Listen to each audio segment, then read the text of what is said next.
Le nkulumo eqoshiwe yaholela ekutheni ikomiti elibhekele imali yabakhokhi bentela iSCOPA lifuna uMengameli Ramaphosa ukuba abhale phansi incazelo ngayo.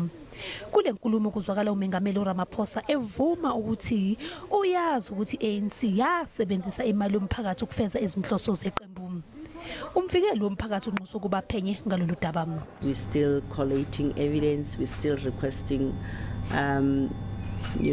affidavits and also investigating on our own or independently to determine the whether the investigation will proceed and how it will proceed. It doesn't seem to be we will be in a position to finalize the investigation within 30 working days as required by the Act.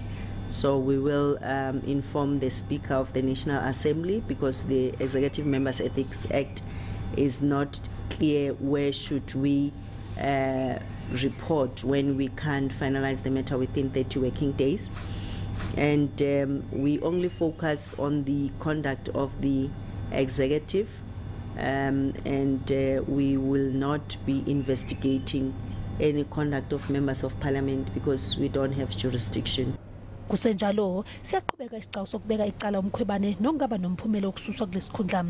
Umkhulumelayo ugcizelela ukuthi asikho isinqumo esesithathiwe okwamanje njengoba besaxhumana nethimba labameli bakhe.